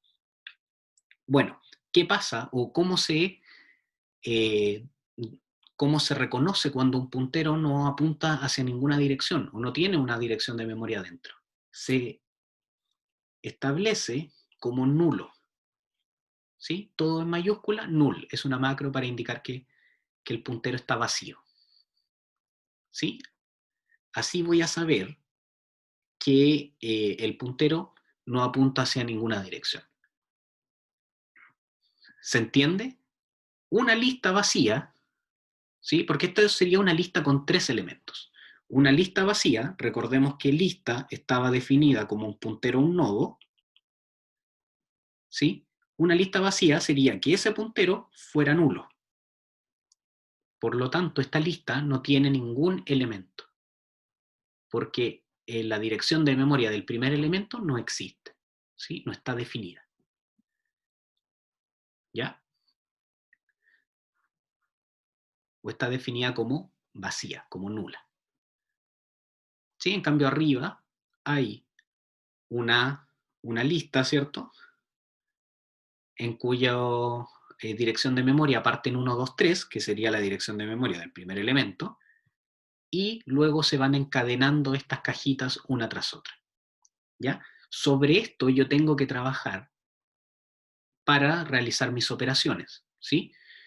Fíjense que aquí el tipo de dato es completamente independiente de cómo yo implemento las acciones, porque no va a depender del tipo de dato, va a depender del orden que va teniendo esta lista a través de las direcciones de memoria, ¿ya? Aquí no va a haber una diferencia entre eliminar un cliente o eliminar un estudiante, ¿sí? Sino que simplemente me voy a tener que ingeniar, ¿cierto? Para tomar esta cadena y sacar un elemento, ¿sí? O si quiero agregar un elemento, ¿dónde tengo que agregarlo? ¿Qué direcciones de memoria van a ser las que yo vaya a cambiar? ¿Sí? El tipo de dato puede ser entero, puede ser cliente, puede ser flotante, puede ser etcétera, ¿sí? Pero las operaciones se van a basar en cómo yo manejo las direcciones de memoria. ¿Sí? Bueno, para terminar esta explicación, cabe destacar que esto, bueno, tiene sus pros y sus contras, ¿sí? Lo que más se parece a esto porque estamos guardando, ¿cierto? Elementos del mismo tipo en una sucesión, ¿sí? O sea, estamos trabajando con algo muy parecido a los arreglos. ¿Qué limitaciones tenían los arreglos? Que tenían que ser todos del mismo tipo, ¿sí? Después vimos que habían arreglos de estructuras, pero en general son del mismo tipo. Acá yo puedo, ¿cierto?, utilizar directamente las estructuras. Y el gran pro que tienen el TDA de lista es que está posicionado en diferentes espacios de memoria. No así el arreglo, que recuerden que eran espacios de memoria consecutivos. ¿Sí? El TDA de lista se puede ubicar en cualquier parte porque voy a ir utilizando memoria dinámica. ¿Sí? Ahora, ¿qué contra tiene el TDA de lista en comparación a un arreglo? ¿Se pueden imaginar cuál es una contra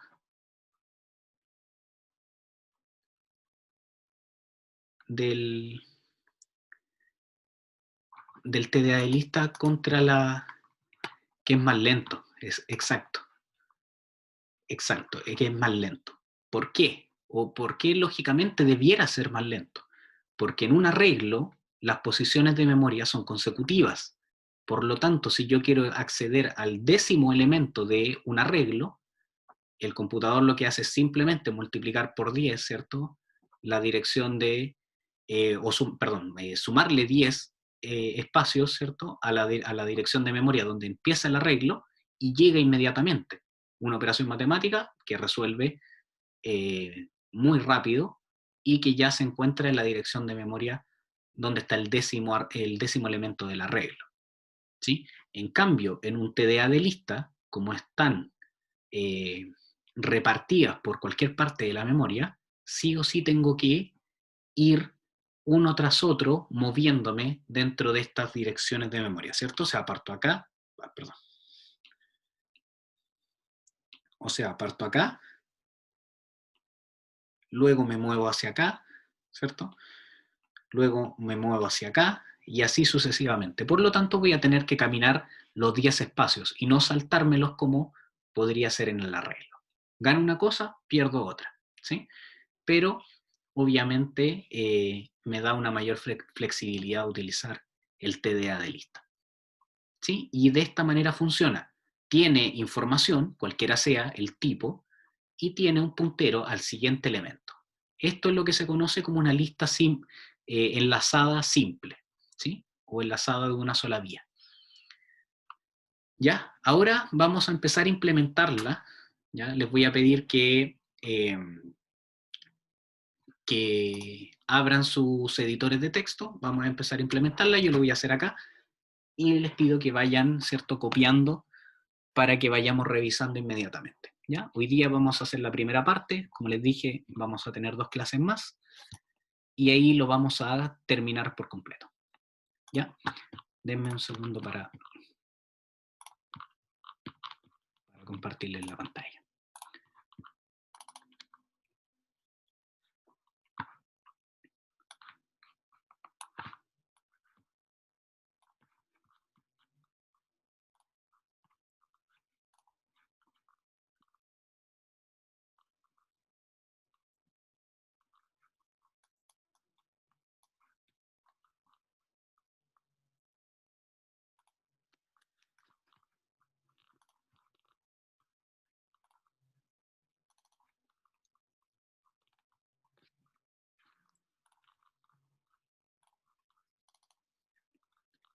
Ya.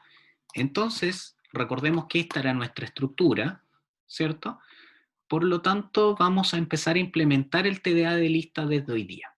¿Ya? Nosotros ya sabemos trabajar con un desarrollo modular.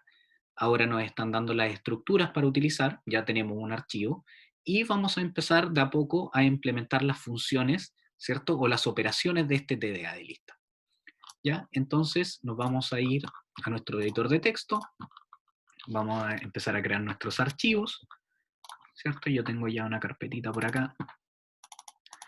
Parto, ¿cierto?, con mi archivo principal.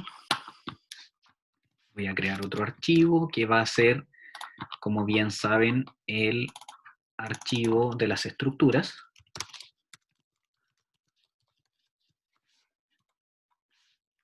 voy a tener otro archivo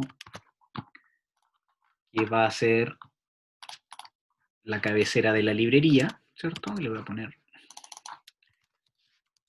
lista.h y voy a crear un último archivo que se va a llamar lista.cpp.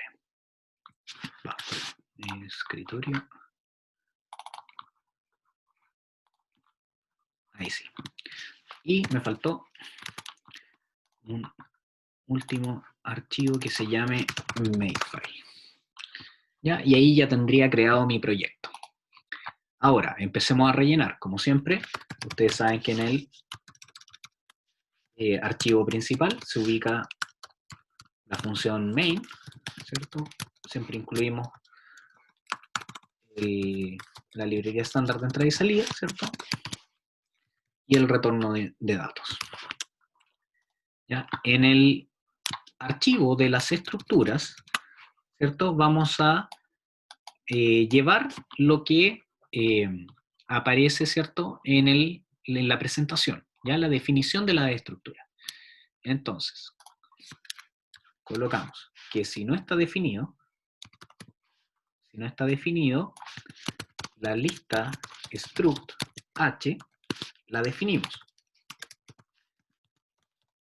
para evitar que se pueda definir en alguna otra parte. Definimos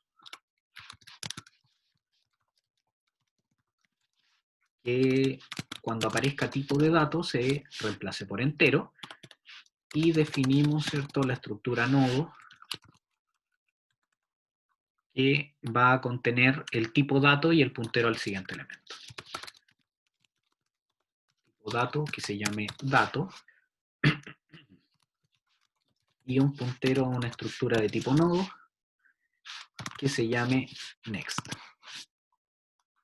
¿Sí? Y aparte definimos la lista, también con una macro, definimos, cuando aparezca lista, lo que estamos definiendo es un puntero 1. ¿Ya? Y terminamos la estructura selectiva, ¿cierto? Del if. ¿Ya? Tendríamos ya listo nuestro archivo de las estructuras de este TDA. Luego vendría, ¿cierto?, empezar a implementar las funciones. ¿Sí? Lo primero que podríamos hacer, voy a compartir el PowerPoint.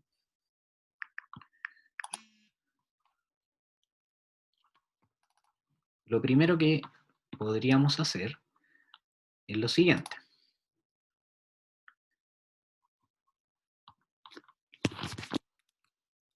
¿Ya? Implementar las funciones de vacía, de fin, y la función de primero, ¿ya? Que no está mencionada acá, pero que me va a indicar el primer elemento de la lista, que siempre es el 1.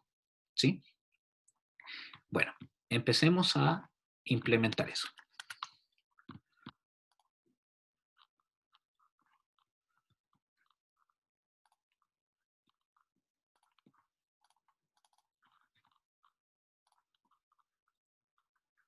Ya, entonces, dentro de mi proyecto, me dirijo a lista.h, ¿sí?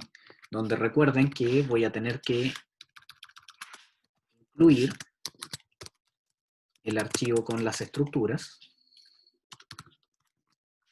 y donde van a estar los prototipos de las funciones, ¿sí?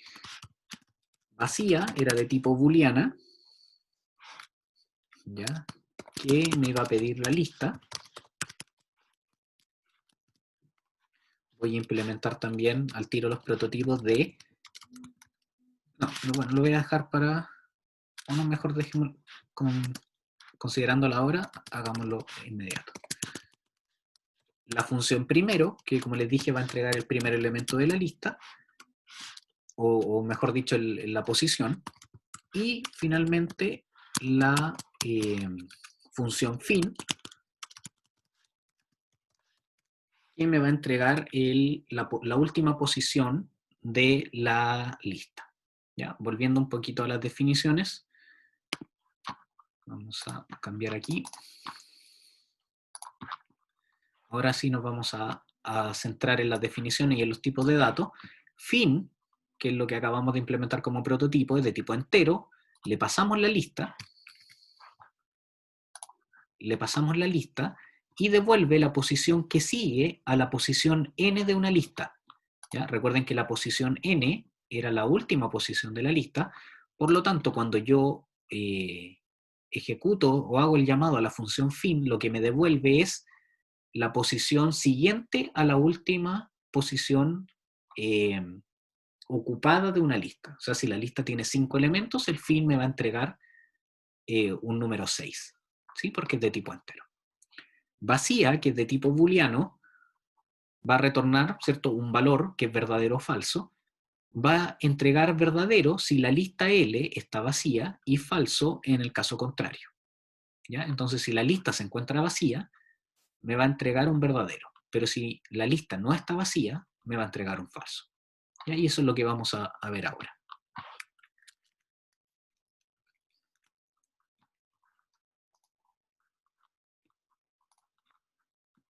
Bueno, entonces, siguiendo con el flujo, ¿cierto? De momento tengo el archivo de las estructuras. En el archivo de cabecera de la librería incluye el archivo de las estructuras y definí los prototipos de las funciones que voy a implementar ahora, que son vacía, primero y fin. Guardo, ¿cierto? Y me voy a lista.cpp, que es donde van las implementaciones de las funciones. En este caso, como ustedes saben, siempre partan con agregar el archivo de cabecera de la librería, que es lista.h. ¿Sí? Yo ahora, con motivos del ejemplo, voy a incluir la librería estándar de entrada y salida, ¿ya? Para agregar unos printf para marcar dónde se están ejecutando las funciones. ¿Ya? Y ahora vienen las implementaciones, ¿sí? De estas tres funciones. Vamos a copiar acá, vamos a pegar y vamos a ir corriendo hacia abajo. ¿Ya? Partamos con vacía. Vacía, recordemos que, bueno, lo voy a llenar con un printf mejor, primero. Voy a poner función vacía, ¿ya? Para que se sepa que se está ejecutando acá. Y devolvía devolvía verdadero cuando la lista estaba vacía y falso cuando no lo estaba. ¿Ya? Volviendo a la explicación acá, recordemos que lista, que es, si se fijan, lo que yo entrego siempre, es un puntero a un nodo. O sea, podríamos decir que la dirección al primer elemento de una lista, en la dirección de memoria del primer elemento de una lista, que es siempre, fíjense, lo que yo entrego como parámetro, la dirección de memoria del primer elemento de una lista. Si yo quiero comprobar si la lista está vacía o no, entonces, ¿qué debería hacer acá? ¿Con qué debo comparar esto? ¿Sí? Porque lo que estoy pasando como parámetro es lista, que es la dirección de memoria del primer elemento. ¿Ya? ¿Cuándo yo sabía que una lista estaba vacía? Cuando ese puntero, ¿qué valor era el que tenía que tener?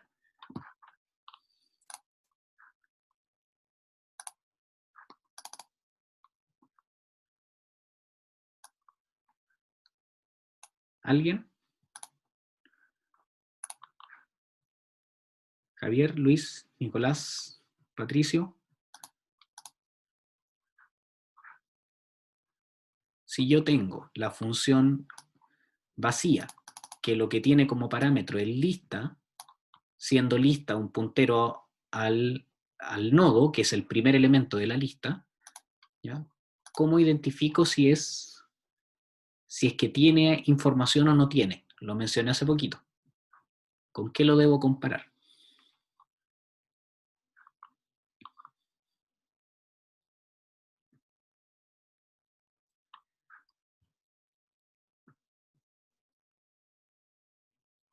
¿Alguien? ¿No? Bueno, lo debo comparar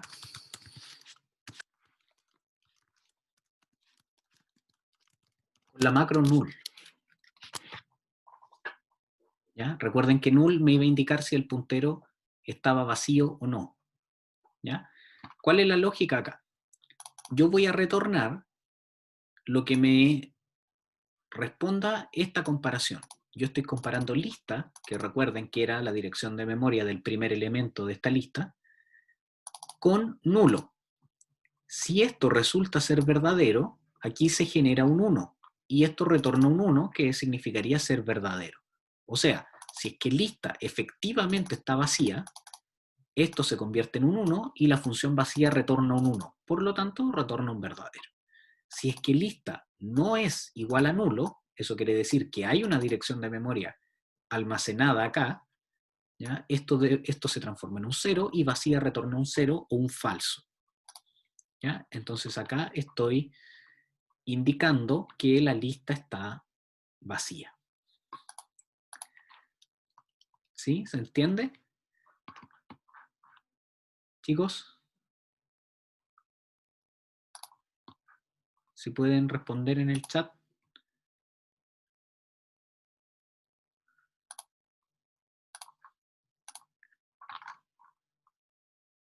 Ya, perfecto. Qué bien. Bueno, y siguiendo, nos vamos a implementar también las primeras funciones de posición dentro de esta lista. La primera es bastante sencilla porque nos va a marcar el primer elemento de una lista, y el primer elemento de una lista siempre va a ser 1. ¿Sí? Siempre el primer elemento de una lista va a ser 1. ¿Sí? El que va a ir variando es el último. ¿Sí?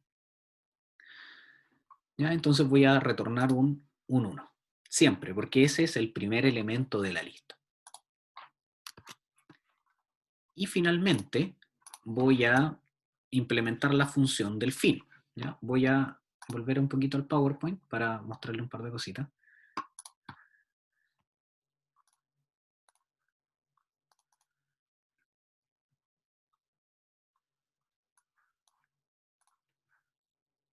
Ya, entonces teníamos la estructura. Y una de los ejercicios es implementar la operación vacía. Bueno, obviamente, como siempre, no es la única forma de implementar una función. ¿Ya? Aquí, ¿cierto? Está la que nosotros utilizamos, en que lo comparábamos con nulo, pero también podríamos implementarlo de otras maneras, ¿cierto? Utilizando la función fin, ¿sí? Que el fin de la lista fuera igual a 1. Recuerden que fin me marcaba el siguiente elemento desde el final de la lista, ¿cierto? O igualándolo al primero. ¿Sí? Puedo implementarlo de cualquiera de estas maneras, ¿ya? Todas van a realizar el mismo trabajo, ¿sí? Pero tienen que tener claro que la idea de esta función es ver si es que la lista, que es el puntero al primer elemento, tiene o no almacenado algo dentro, ¿ya? Esa es la lógica que hay que seguir. De ahí a cómo ustedes lo implementen, bueno, hay varias maneras como ya pueden ver, ¿ya?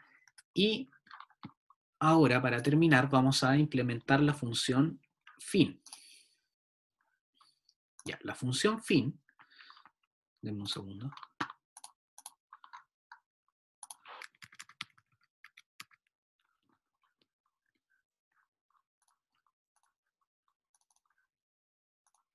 La función fin tiene que, como les dije, devolver la posición que sigue a la posición n, que es la última, de una lista L. ¿Ya? Entonces, viniendo acá, ya, nos toca implementar la última. Ya. Si la lista que yo estoy ingresando, recuerden, si está vacía, significa que no tiene un elemento. Por lo tanto, que no tiene ningún elemento. Por lo tanto, el fin debería marcarme el primer elemento de la lista, porque ese es el que viene después del único elemento que hay, entre comillas, porque no hay, o sea, de la posición 0 viene el 1. Entonces yo podría, ¿cierto?, preguntar que si vacía de lista es verdadero, ¿cierto? Aquí cuando yo establezco como condición un llamado a una función, significa que voy a, lo que esta función me retorne, voy a ingresarlo como parámetro, y esto va a ser un booleano, ¿cierto? Que va a ser verdadero o falso. Por lo tanto, ustedes saben que cuando la condición acá es verdadera, esto se ejecuta. Si vacía de lista es verdadera, o sea que efectivamente está vacía, se va a ejecutar esto. ¿Qué es lo que se va a ejecutar? Voy a retornar, ¿cierto? El primero de lista. Es lo mismo que retornar un 1. Porque si la lista está vacía, retorno un 1, que me va a indicar si esta lista está, o sea, cuál es el último elemento de la lista. ¿Sí? Si esto no se cumple, ¿qué es lo que debería hacer?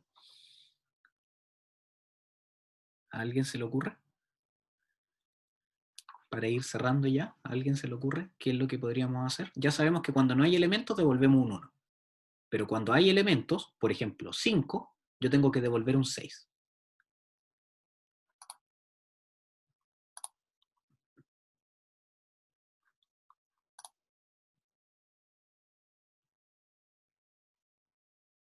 ¿No? Bueno, aquí voy a echar mano, ¿cierto?, a otro contenido que revisamos en la asignatura, que es la recursión. La recursión me va a permitir, en este caso, desplazarme a través de la lista y lograr identificar dónde se encuentra el puntero a nulo que va a marcar el último elemento de la lista. ¿Recuerdan en la lista de ejemplo que hicimos con el dibujo? ¿Ya? Que el último elemento, que era el queso, ¿cierto? Su puntero al siguiente elemento estaba vacío, porque era el último elemento de la lista. Justamente eso es lo que yo voy a tratar de buscar acá.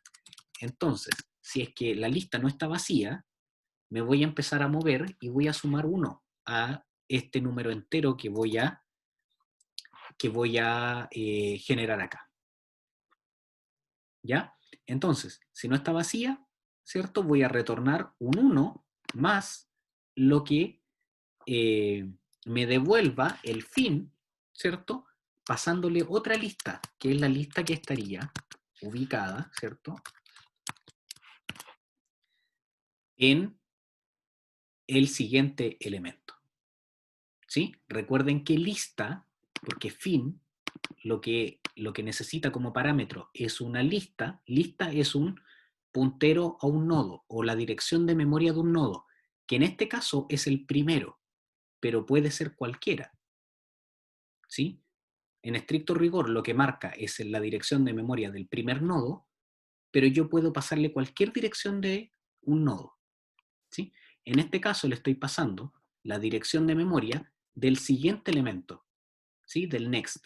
Por lo tanto, esto se va a ejecutar teniendo o considerando como la lista lo que haya desde ese siguiente elemento, desde ese next. Y le voy a sumar 1 para indicar que me desplacé un elemento en la lista. Cuando no haya más elementos, ¿cierto?, se va a cumplir con la condición de término en una función recursiva. Por lo tanto, se va a devolver un 1. Y es por eso que fin me retorna el final de la lista más 1. ¿Sí? Porque cuando yo trato de ir a esto, ¿cierto?, la lista se va a ir, va a ser vacía si el next se encuentra como nulo, y me va a retornar el primero de lista, que va a ser un 1. Y ese 1 se va a ir sumando, recuerden estas ventanas de ejecuciones, que era lo que podíamos apreciar de una función recursiva, se va a ir sumando 1 a 1 hasta que retorna este valor que fue desde donde se invocó, o la primera ventana de ejecución de esta recursión. ¿Sí? ¿Se entiende? Entonces yo ya no considero lista, que es la original, la dirección de memoria original del primer elemento, considero una dirección de memoria que va a pertenecer al siguiente elemento, que es lo que me marca esto. Hasta que esa dirección de memoria al siguiente elemento esté vacía, que significa que ese puntero sea nulo, porque estamos utilizando la función vacía. ¿Sí? Voy a volver un poquito al dibujo para que esto quede 100% claro y cerrado.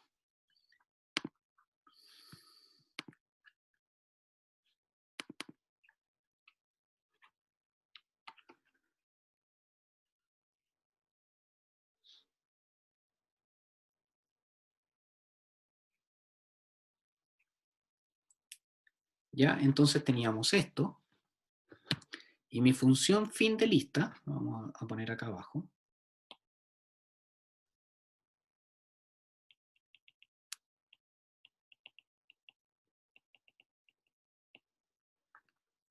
me va a retornar, ¿cierto? Cuando es vacía,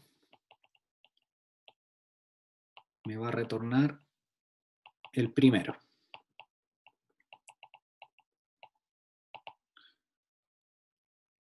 O si no, va a retornar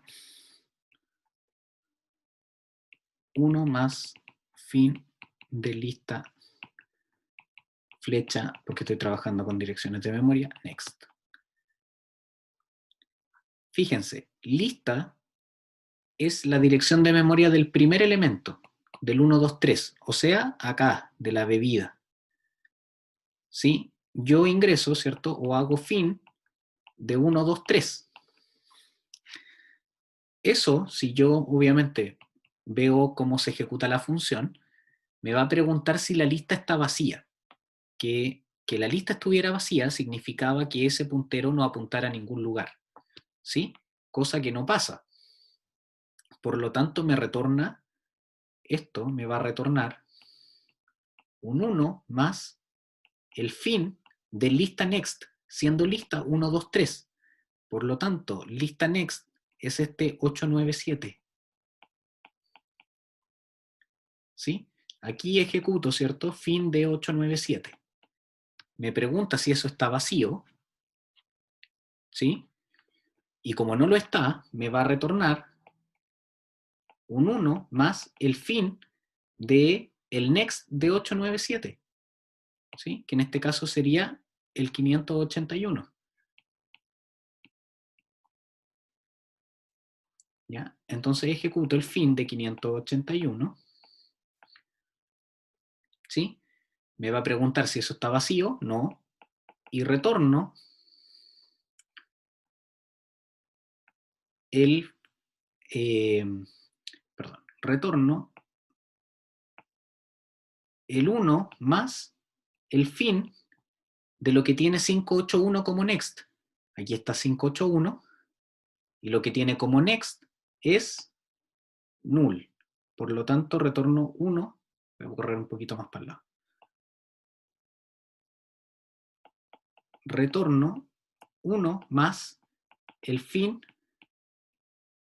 de null. ¿Sí? Y cuando hago fin de null, ¿cierto? Por lo primero que pasa es por preguntar si esto está vacío, y como está vacío, retorno un 1, porque primero de lista recuerden que era un 1. O sea, esto se transforma en un 1, por lo tanto eso es un 1, aquí se tiene un 2, ¿cierto? Esto entonces se transforma en un 2, 1 más 2 es 3, y 1 más 3 es igual a 4. Por lo tanto, fin de lista lo que hace es devolverme un 4 como posición final, porque me entrega el fin de la posición del siguiente elemento al fin de la lista. Como tengo 3 elementos, por lo tanto, me devuelve un 4. ¿Sí? ¿Se entiende? Si pudieran comentarme, si es que está todo claro.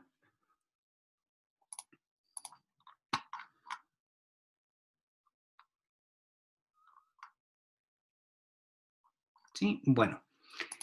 Ahora va a quedar, como siempre, la clase grabada. Ahí en un ratito más les voy a compartir el enlace para que lo puedan revisar. Y nos reencontramos el día martes, ¿ya? El domingo va a estar habilitado el taller para que lo respondan antes del martes a las 5 de la tarde, que es nuestra clase. Y vamos a seguir, como les dije, revisando el TDA de lista, ¿ya? Implementando todas las otras funciones. ¿Sí? Bueno, si no hay consultas, es todo por hoy. Nos vemos el próximo martes. Que tengan buen fin de semana.